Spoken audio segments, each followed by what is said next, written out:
We're Hafiz. This is Everything in School. This will be episode 23. I think this is my 23rd episode. And we are in Denver with the lovely Miss Nancy Lynn. Nancy Lynn is in the building. And I think that she's just such an incredible person. Like, even just the way that she talks is like beautiful to me. Like, she sounds like somebody that's on TV. Like, and then the way that she carries herself. We just met, like, officially, like, since I came out here. Like, what was that, like 3 days ago? A couple of days ago. And she's very knowledgeable, and I feel like she could help people on their journeys, because that's what this is. Everything in School is to help people, because everything that you do in life is school, if you're picking it up. So I would like to start first. How was your day today? It was incredible. Every day is incredible. What did you do today? Well, I was doing my own thing. I spent the whole day alone, arranging my business and doing things. So Yes. I had a quiet day, which is not typical. Yes. And she gave me this too. She has like a lot of good jewelry, a lot of beautiful jewelry, like my mother has. Thank you. So what got you into jewelry, actually? Well, I use jewelry to make art pieces. Creative. Yes, girls lose earrings all the time. Yes. And they're valuable sometimes. Yes. You want to keep it. So I found a way about 20 years ago to start saving all these things and collecting jewelry. So it's been 20 years. Yes. And it's like worth a lot. Like the lighter that she gave me, it reminds me of like something like from Back to the Future. That's worth a lot. Like, so that's dope to me. That's dope. How do you like Denver? I love Denver. I lived in Vegas for almost 10 years, but I raised my family here from the 70s. I have 4 children, 3 sons who are 45, 44, and I think Jared is 38 or 39. Oh. And the daughter I kept trying to have is 36. Okay. So I raised my children here, and because we are from LA, and it was very dangerous. Oh, you're from LA? Yes. Okay. Go ahead. I don't want to cut you And off. that's what I love about Colorado. And because it's like dope to me. Like, I think it feels like New York City, like being in Colorado, or like New Jersey, because it's like not as fast as New York, but it's not like as slow as New Jersey. So it's in between. So I really like that. I think that that's dope. Let's go back to creativity. Okay. Like, what is your best way to create? Like, what do you like to create? What feeds your spirit as far as creativity? Well, I notice my artwork, Yes. my statues, everything is pictures of women. Why is that? I don't know. I think that I love women Yes, me too. because they're so strong and powerful, but if they're not aware of it. It doesn't mean anything. Exactly.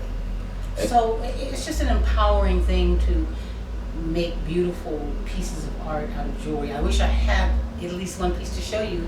No, But, we're gonna see a lot of it. This is just the first one. This is definitely the first one. But women are very Fabulous. powerful to me, like, and they don't see it. You know what I mean? Like, and then if I'm around a woman, I want them to feel as good as they could possibly feel. You know what I mean? Like, You know that's I my do. thing. You know I do. You know how I I love making people feel good and being themselves so they Yes. can understand how to be transparent and Yes. love that about themselves. You were just saying that about being transparent too. Like, how important do you think that is, to be transparent? I think when you love yourself, Yes. you can be more of yourself. And that's transparency. Yes. So it's about personal development and self-love, Yes. self-care. Yes. How do you feel about, like, because you were married before, how do you feel about, like, say if you're in a relationship and you cannot be transparent, how does that hinder you as a person? It really does hinder you because you find yourself trying to please all these different personalities, especially your husband Yes. and your family. And sometimes they don't approve of your relationships. But generally they come around and support you. in Yeah, they a have way. to. They do. They have to. Can we Yeah. talk about marriage? Yeah. Okay. This is interesting to me. I've never met somebody that was married to the same person twice. Okay. So give me like an insight on that. Like, why would someone do something like that? Well, I married my childhood sweetheart. We have 2 children with a 45 and a 44-year-old son. Yes. Childhood romances are always turbulent because we don't know what we're doing. We don't know ourselves. But I'm the marrying type. Mm-hmm. I was raised Pentecostal. What does that mean? I was raised in the Church of God in Christ. Yes. It's a Pentecostal faith. Yes. And we get married. And then I spent most of my life as one of Jehovah's Witnesses. Mm-hmm. And we get married. So I've been married since I was 18 to somebody. Yes, yes. I mean, that's a blessing too. Like, you're not sinning, you know? Yes. It's really great to have a legacy and a family. And those first two marriages, that's what that was all about. The third marriage was about romance and excitement. Yes. A younger husband. We were married for 10 years. How much younger? Maybe about 7 years. Oh, okay. That's You not vibrant. too young, You but vibrant. back then it was kind of young. You vibrant. You vibrant. And then the fourth and fifth husband was the protector and the provider that I always wanted. Yes. He wasn't just a cute face and a working man who really, really...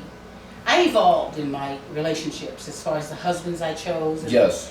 the person I became. Yes. So he was the best of the best. Okay. But that didn't work like how you wanted it to. Well, there's some complicated things that happen in Explain. life. Explain. Well, first of all, he had a traumatic brain injury and he forgot that he loved this black woman. Oh. Wow. It's a sad story. Yes. Are you making it through though? Like, back to what you said He about... made it through. He had a traumatic brain injury. And he's good now. I don't know how good he'll ever be because he's Italian, Yes. Sicilian, Yes. and he was a racist before. Okay. But everybody knows pretty girls coming on. Yeah, and once you go back, and once you go black, you ain't going And I back. didn't say that, but I said pretty girls come in all colors. And That's the he truth. was kind of a persecutor of my type. Yes.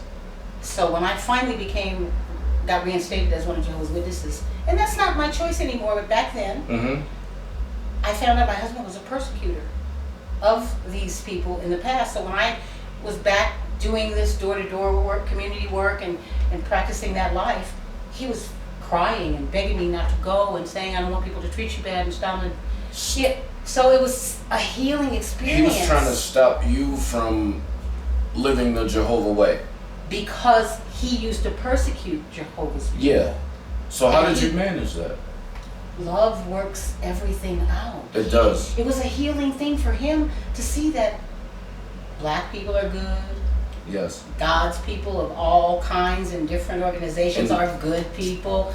He was a bandito, a bad boy. Yes. A killer in the war. I mean, he had a lot of violent experiences. How did y'all put that together? How did y'all make that work? It was all about love. It's all about love. But after the traumatic brain injury, he kind of went back to his racist ways.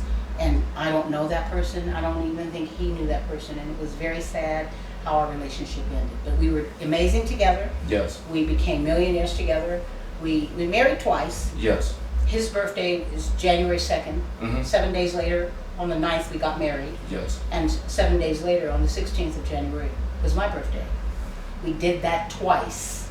In the same time frame, in the same time in the same 20-year period. Wow. So, and you just said something about like Jehovah's Witness. So how do you feel about that? Like, if you're, because I was in that kind of situation too. Like, I was married to somebody I was with somebody that was into that, and then I wasn't. And then it was like, it was a strain on everything.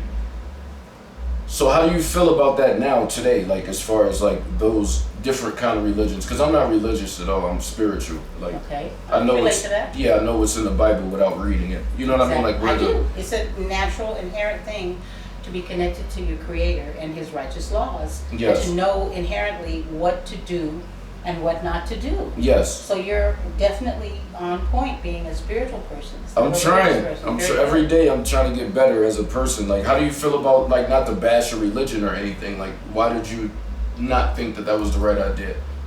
Well, in my experience from childhood, I told you I was raised Pentecostal. Yes. My church was a home church of Jim Jones, the one who took everybody to I heard about Jonestown. that. Yes. I was supposed to go. Me, my two brothers and my two sisters, and my great grandmother. Yes. It didn't happen. We didn't go. Why not?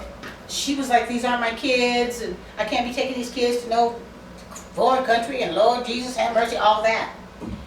But she really did want to go. But Yes. it saved us. Yeah, I was just about to say that. So because of that experience, and I was really into it, and then I found more information with Jehovah's Witnesses starting in 1975, and I spent my whole life, like 30 years or more, raising my family that way. And it turns out that many things I wasn't aware of. Yes. I haven't celebrated my birthday since I was 16 years old. Because of that. Because of that, and I was happy with it. But more recently, in the last decade, information has come to light that I can't participate in. A lot of religions or spiritual groups or whatever you want to call them, organizations, have problems with child abuse, child molestation, and they get discovered and it's a huge scandal. Yes.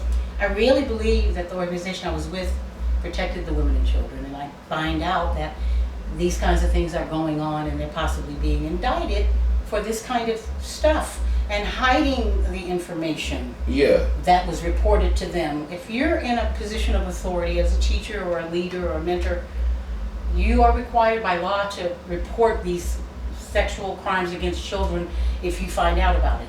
They were covering it up, you say? They didn't report as a rule. And when someone finally sued them and won the case, it was discovered that they were hiding information. And for years. So now it looks like they're going to be indicted for decades of that kind of criminal behavior and not protecting women and children. So my personal experiences in this organization, all through the 30 years, I had experiences where I saw this happening. Yes, but you didn't. They didn't listen to me. When I came to them, they're like, that didn't happen. Sister, you're not supposed to come and talk to tell me what that person told you. They're supposed to come to us. I'm like, yeah, well, they didn't come to you 15 years ago when it happened to them, and now it's happening to their nieces. And it'll just keep on going on. And you guys ignore this, and this man is a leader in the congregation. Yes. And you keep ignoring this devious, sexual, deviant behavior with children. So because of my experiences knowing it's really happening, and then finding out now, I have almost disassociated myself. Yes. I don't bash what I don't like. I prefer to promote what I do. But I encouraged a lot of people to get involved and to stay involved and to believe in Jehovah. And now I'm finding out this organization has the same problems as everybody else. Our society has this problem. I feel like it's like more so, it's not even, to me personally, it's what I would say. I feel like it's not about the religion, it's about the person. Either you're a good person and you have a heart, you know what I mean? Or you're just a person that doesn't have anything inside. And those same people that don't have anything inside, they'll read the Bible and they'll read the stuff about evil, but they'll still go and do those evil things. Their minds are reprobated. They cannot take that in. They can't take what's right in. And if you have an organization where I really feel serious about this subject because of my personal experiences, and a lot of people have come to me. Yes. Will you please tell my story, or are you going to write a book, or are you going to stand up for us all? And they really are hurting because they don't have any voice in the present to help them with being trampled on and abused. Yes. So I'm disgusted with the whole experience, and I'm going to celebrate my birthday for the first time. I'll be 64 on January 16th. I heard. That's going to be exciting, though. That's going to be exciting. Like, we can't just, like, let that go. You know what I mean? Like, that's a dope thing. Well, how are you going to tell me not to celebrate my birthday? Yeah, how you going to say that? When you are doing things that I don't know about that are against the law. Totally. You can't influence me in this simple way. Yes. And then take a very serious infraction against God and man. Even the horrible world doesn't do hideous things to children. No, they don't. And they have laws against it. So I just feel that I have to stop and just make some hard decisions. It would be so easy to disassociate myself and just write a letter, I don't want to be a Jehovah's Witness anymore. And you feel it in yourself. But it's really not about that. You feel it in yourself that you have to do something more for. That I have to speak up for my children who have been abused by their horrible dad who really performed pedophile behavior for decades. Yes. In the family, which is incest, and out in It's hard. It's horrible. And when these people are respected and admired and looked up to, but the victims are ignored and they have PTSD. They have so many addictions that they're trying to hide this pain and feeling the way they feel, and they don't get any attention. What kind of person is that to be able to do that to a person and not care after the fact of them doing it? You know what I mean? Like, just in the last year. How can you make amends when you rape somebody? How can you make amends when you violated a young Christian girl who's been taught that she would go blind if she did that, and she's only 15, and you're forcing yourself on her, and she's crying and she's begging you, and you don't have a conscience at all. Even though we conceived a son, and my Pentecostal religion made me marry my rapist. Oh, you're pregnant, you have to marry. Yeah, they tell you what you have to do. Yes, I love my children and my grandchildren, they're beautiful, but they don't deserve to be ignored like they don't matter while they're being taken advantage of, abused, sexually, emotionally. Just the turmoil that some parents put kids through, foster kids, all kind of kids. Abuse is real. But these are my kids that are looking to me to say, Mom, how you brought us to this religion, you brought us to this, you chose this dad. I mean, there's a lot on a mother. There is. And then for them to have to grow up still and to deal with that. Like, when somebody does something like that, right, it affects them for their whole lives. You know what I mean? And just for a person to be able to do that and not care. Like, the conscience of people these days. That's a separation too. Some people have a conscience. Some people don't. Like, and I realized that. Dangerous. And it's hard, it's hard to live life when you understand. Like, that's why I'm aware of Hafiz, like, because I understand that there's different kind of people out there. That would be the only explanation for it. It's like a spiritual battle throughout the whole world to deal with that.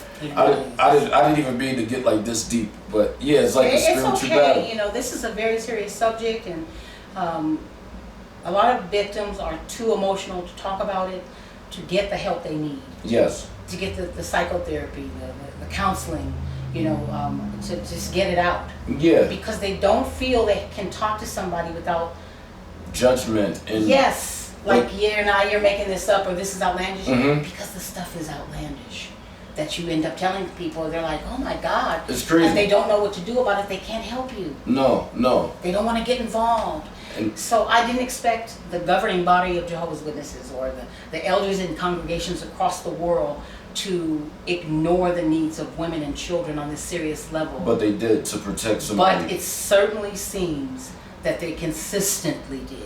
Not just a few random cases here and there. It's a thing. It's a thing that they do. It's scary. That is scary. I don't blame any particular organization. It seems this it's going on in a lot of different... in the whole world, in every community. Men and women in some organizations are in charge of this. And obviously when we run things, things go wrong. And I feel like people decide, these religions, right? They decide to do this so they could do all the evil stuff and they'll have something protecting them. Some people are definitely like that. You aren't going to go to the wolves and try to rob the wolves when you're a wolf. No. You're going to go to the sheep. Yes. The innocent ones who... Yes. And you're going to dress like them and not like a wolf. Yeah, wolf in sheep clothes. Yeah, so the innocent people are the ones who are taken advantage of. Now, one of the other things that really bothers me too, but it's real. When it comes to abuse of children, and boys and girls are different. Boys get abused by an older woman, maybe in their family or in one of their mom's girlfriends or something. Maybe she has a problem and maybe she's drunk. I don't know what her problem is, but these women do abuse young boys. Yes. I've heard these stories and they're hideous. But the boys like it and they don't report it. They don't think it's abuse. It was fun.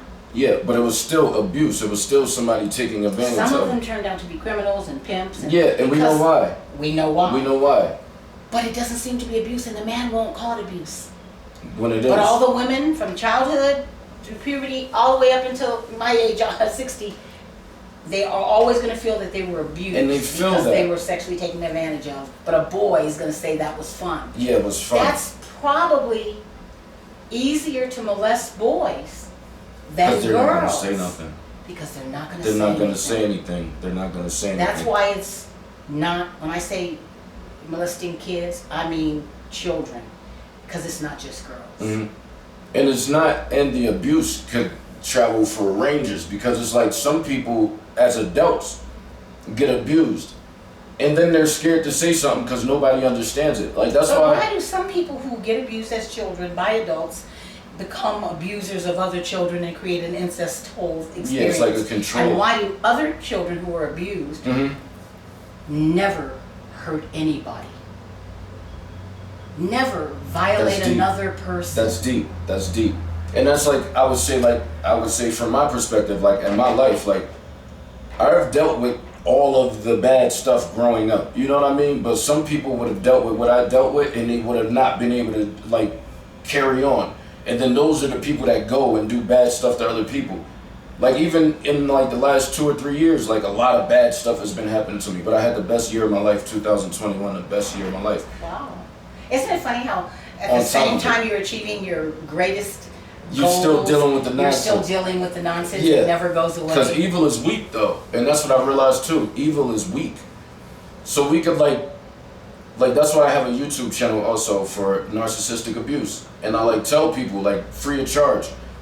If I'm the person that you talk to for the first time and express all of this stuff, I'll get you on your journey. And I've talked to like, I don't know, probably like 50 different people, like, and they're crying and they're explaining. I know. I have that same experience all through the years. That's why I feel that I speak for all of us. A lot of people have a big mouth and I'm one of them. But what are you using that big mouth for? Yeah, what are you using it for? I want to speak out for the people who used to respect me because I spoke out. Yeah, so why you stop? And now, why are you shrinking back and not speaking what you know to be real? To be right.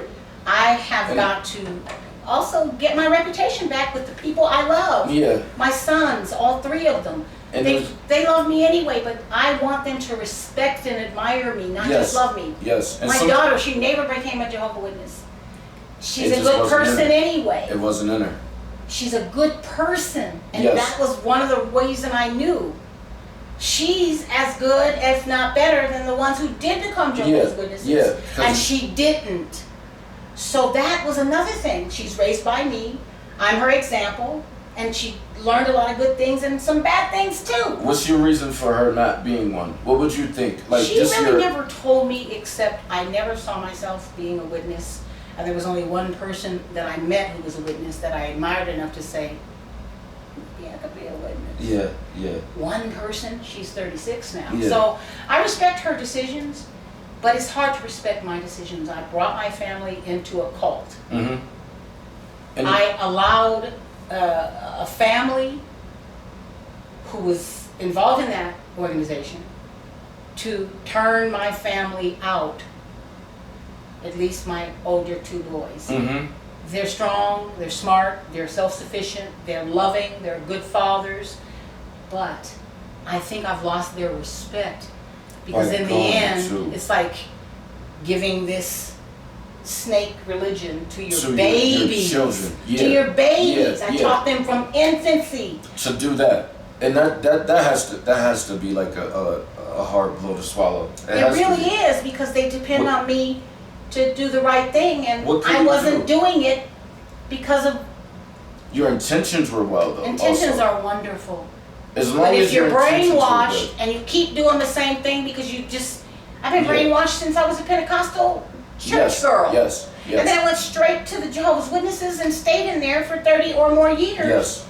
And I would probably go and be a Mormon next. Did you ever have to deal with the thing, like, this is the part of like religion that I don't get, like as far as that one exactly.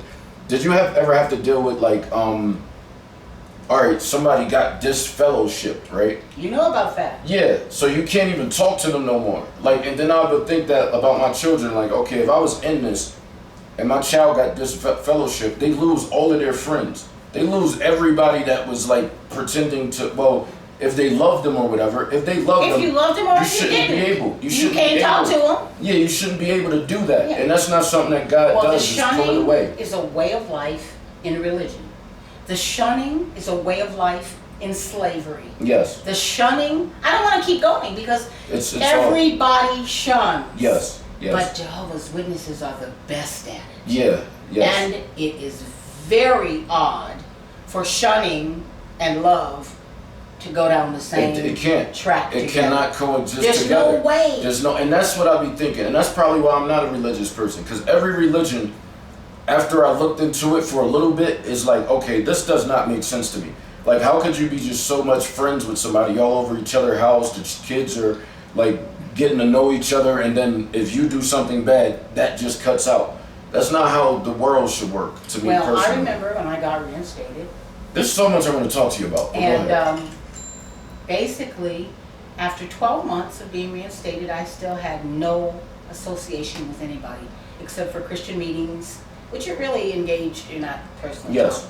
And I voiced a complaint after a field service arrangement. Four sisters were in a car sitting Yes. and waiting for another sister. And I mentioned how lonely I was and how I gave up all my worldly friends and how I don't ever go out to lunch or get invited anywhere or do anything. It's been 12 months since I got reinstated. And Yes. And one sister said, well, you're not going to, how did she put it? She said, basically, you have to prove that you're a worthy associate. And then you got to sit there and write a long letter. Obviously, that human wasn't beings. true because the elders interceded. Yes. Because things came out in the open, and they Mm-hmm. did a special needs talk about when God accepts you back, when Jehovah Yes. God accepts you back, Yes. you're accepted back, and people should accept you, Mm-hmm. not shun you or mark you like, oh. Marking somebody is like, you know they do certain things and you don't want to associate with that, so you kind of remember that they. Yeah. But it's private. Nobody knows about it. But But disfellowshipping is a public thing. Being reproved is a public thing. They announce it to the congregation. Is it, would that be considered unconditional love to you? Like your honest opinion? No. Okay. No, Okay. because yeah, that's what I was getting at. when I came back also, my stories were still spiritual. Mm-hmm. My experiences were still, God's spirit was protecting me and my family. Yes. And what are you trying to tell me, that God was still with you when you were disfellowshipped?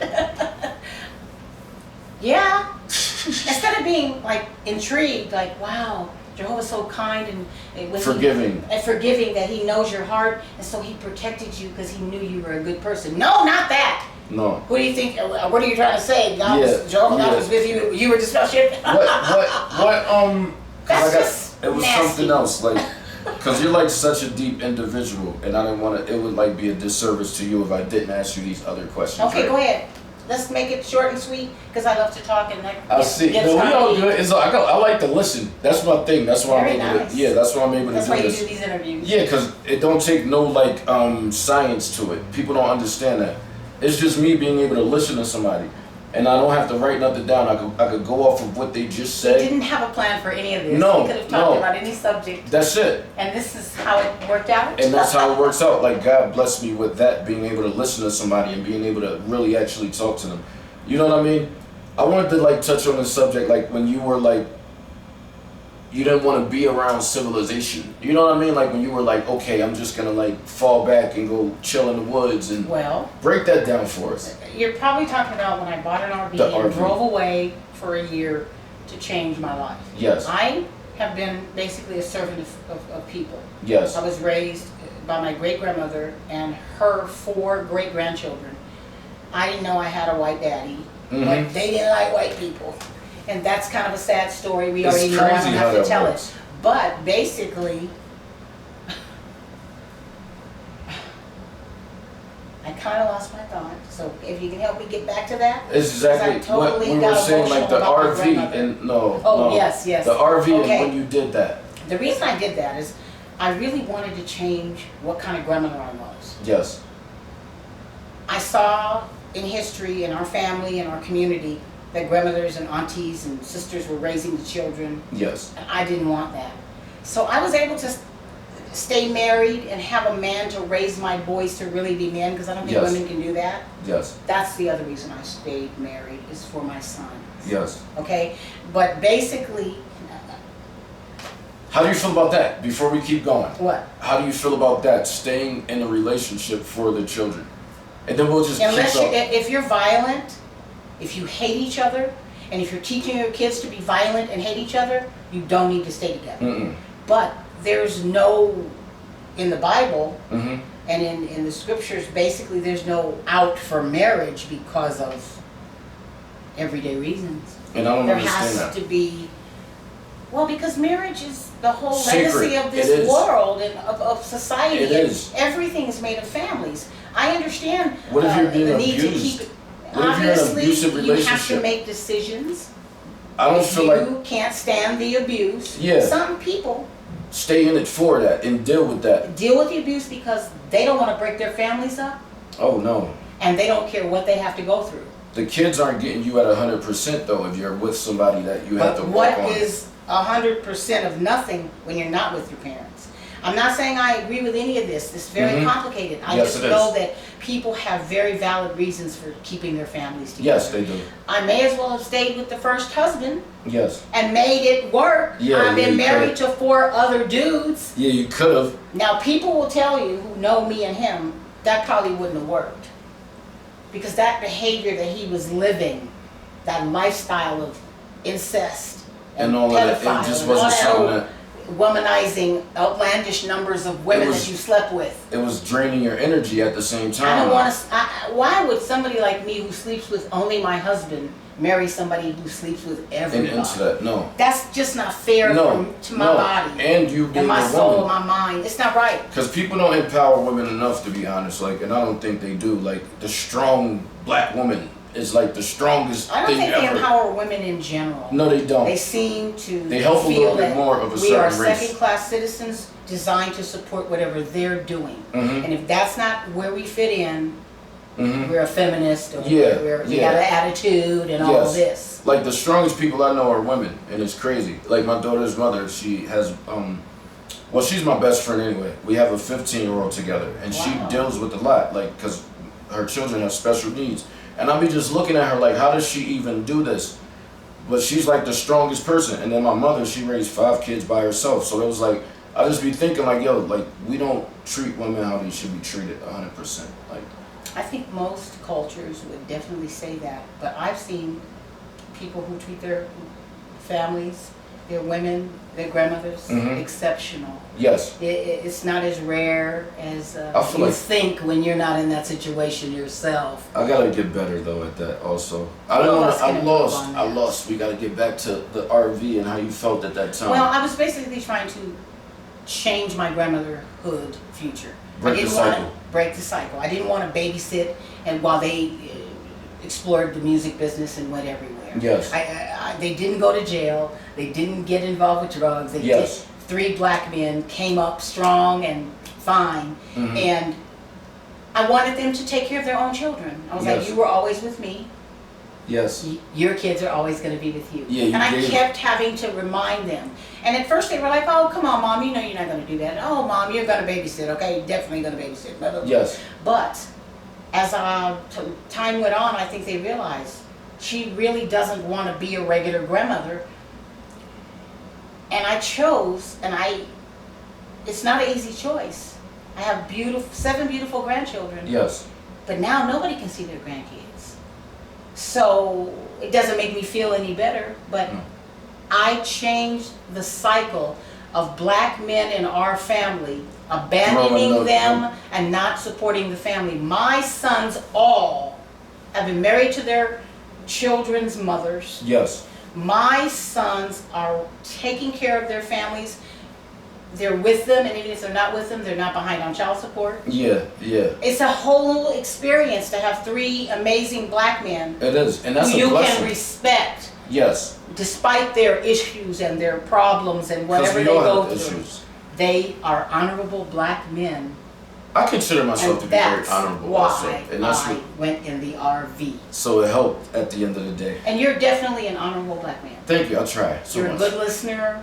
Try so You're much. funny. I'm You're learning. very talented. Thank you. Thank you. Kind of cute too. I'm all of that. I'm all of that. How old are you? I'm young. I'm young. Well, that's okay. I'm young too. I'll be 64 in January. Don't So you even know what gotta to be say. like 35. We're close. Am I? Anyway, Tell me how old you I'll tell you are. okay. Anyway. You don't want to tell me? No, I Okay, can't. that's I fine. don't But you want to look know like a personal. baby face. Yes, I take care of myself. We take care of ourselves. And this was another question. Like, you was This is going. your interview, not mine. No, this is your interview. That's what I mean. you say you were a millionaire. Like, how do you feel about money now, today? Well, I feel the same as if I have $1 million in the bank, $100,000 in the bank, or $100. Mm-hmm. There's just a lot of complications with money. So if you give it too much energy, it complicates your life. You know, that's all. That's all I feel about it, because all it does is ruin relationships. The more money you have, the more your children, your nieces and nephews, your ex-husband, and I got too many of them. They want, you need to help me buy a truck. You need to, I want to start this business. It takes away from love. And guess what? You stop doing that, and then the people who are like, oh, you helped them do this, and you didn't help me do that. It complicates relationships. It takes love away. If you value money and you use it to help people, you'll never be disappointed. There you go. There you go. You told me something yesterday. So, like, something that I learned from you yesterday. What was the exact words? When somebody asks you to do something, say no until the next day and you really think about it, and then you make your answer. Well, the reason I tell people that is because they don't know how to say no. And they get caught up in half of the things they don't want to be doing, and they're divided, they're distracted, and it just doesn't serve them well. Mm-hmm. I say, if someone asks you to do something, unless it's an emergency, say no to everything.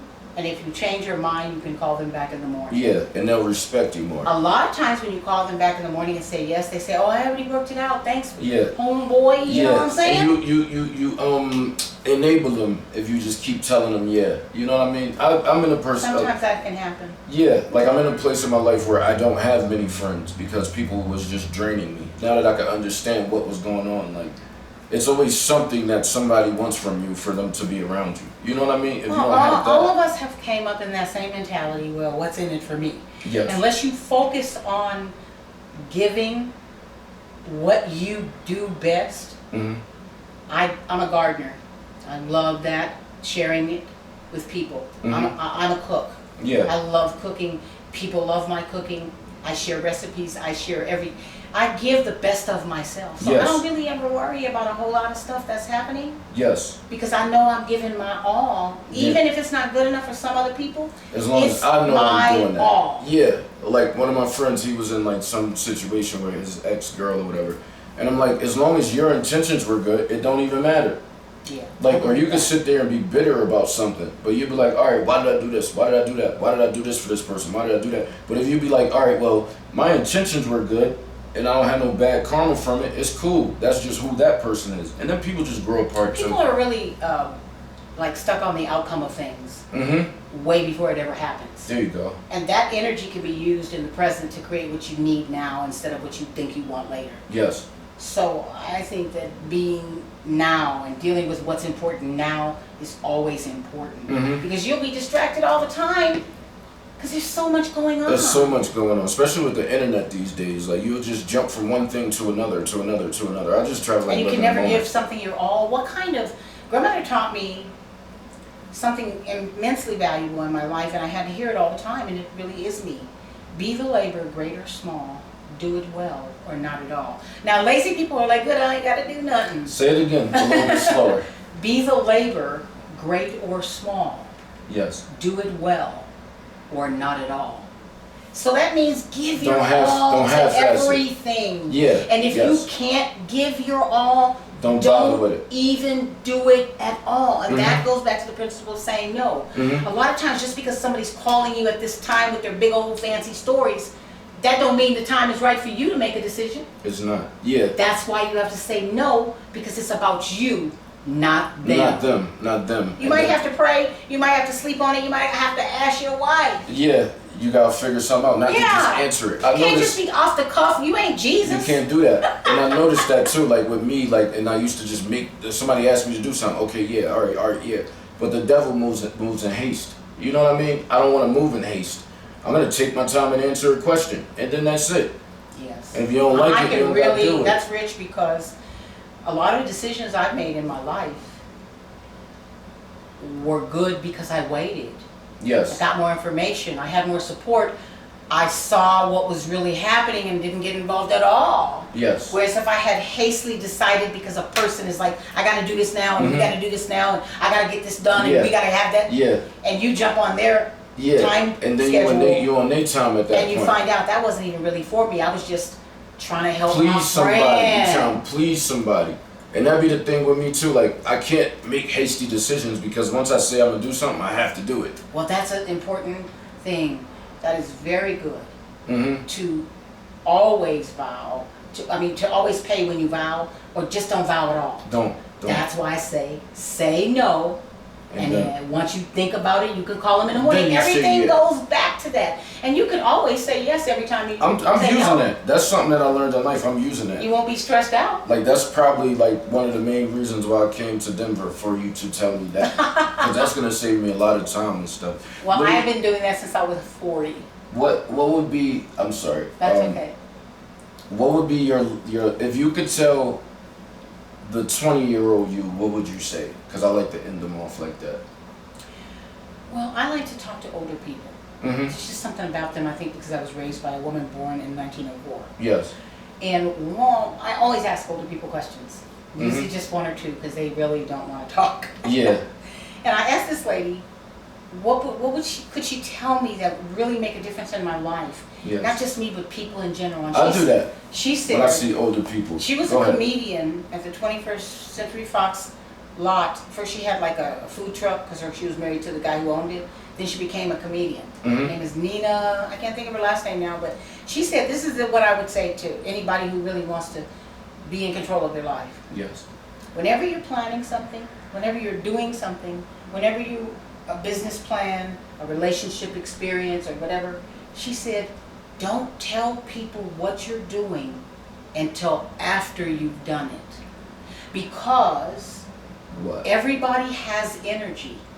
And when you tell people what you're going to do before you do it, they may go away saying, who she thinks she is, she ain't got that kind of money, who she thinks she is, she ain't tall enough. Yeah. And that energy is invited into your project because you told them about it. And then it probably won't even happen. Or they could tell you something negative to That's stop what she said. She said people will discourage you from doing things you really needed to do, and you'll never figure out why. So just don't tell people what you're doing until it's done. So there's no interference of your plans from anywhere. I've said that in my song. Well, I didn't record the song yet, but I wrote that like a couple months ago. The devil will come and visit you to tell you you can't. But we already know that if we think we can or we think we can't, we're right. Sometimes you see people who are completely inadequate and unqualified doing some amazing job. Yeah. And you're What's like, that? You have to look at yourself and say, why am I not doing something amazing? Yeah. I feel like I'm just gonna do everything that I want to do, and then it'll just fall into place. And did you know that people can do whatever they want? Yeah, now I do. I'm in Denver. Now I do. What would be the last things that you would you would say to the viewers? We're gonna have to do a part 2. Really, this was just so much fun just to sit here and talk about things. Some of the stuff was pretty heavy. Yes. But I just am in a new place where I want to take advantage of opportunities instead of passing them up. Yeah. I've spent a lot of my time fitting into a J-Dub box. Yeah. Where I couldn't do so many things, and a lot of those things I don't want to do because they're pagan, because they're polluted. But you want to just at least have the option to do it. I want to have my free will and my free choice, and that's what I think everybody should pursue.